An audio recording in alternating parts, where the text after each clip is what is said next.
7 માર્ચે વડાપ્રધાન નરેન્દ્ર મોદી સુરતની મુલાકાત લેશે અને 8 માર્ચે તેઓ નવસારીમાં કાર્યક્રમમાં હાજરી આપશે। સુરતમાં લીંબાયત નીલગિરી ગ્રાઉન્ડ ખાતે તેઓ લાખો લોકોના સંબોધન માટે હાજર રહેશે।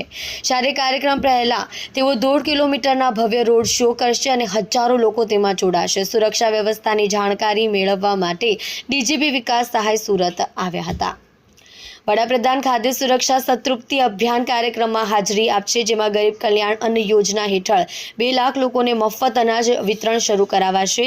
50,000 વૃદ્ધો, વિધવાઓ અને વિકલાંગો માટે રેશન કાર્ડને NFSAમાં રૂપાંતરિત કરાયા છે। સુરત કલેક્ટર ડોક્ટર સૌરભ પારધીએ તૈયારીઓ અંગે બેઠક યોજી, જેમાં સાંસદ મુકેશ દલાલ, જિલ્લા પંચાયત પ્રમુખ ભાવિની પટેલ, ધારાસભ્ય સંદીપ દેસાઈ હાજર રહ્યા હતા। Pavilion route, helipad, bus route system, control room અને પાર્કિંગ જેવી સુવિધાઓની સમીક્ષા કરવામાં આવી હતી। કાર્યક્રમ સ્થળે ઝિગઝેગ પેટર્નમાં બેઠક વ્યવસ્થા કરવામાં આવી। આ કાર્યક્રમ માત્ર સરકારની યોજનાઓના લાભાર્થીઓ માટે જ નહીં, પરંતુ સુરત અને દક્ષિણ ગુજરાત માટે મહત્વપૂર્ણ ઇવેન્ટ રહેશે। પ્રધાનમંત્રીના ભવ્ય સ્વાગત માટે શહેર અને વહીવટી તંત્ર સંપૂર્ણ રીતે સજ્જ રહેશે।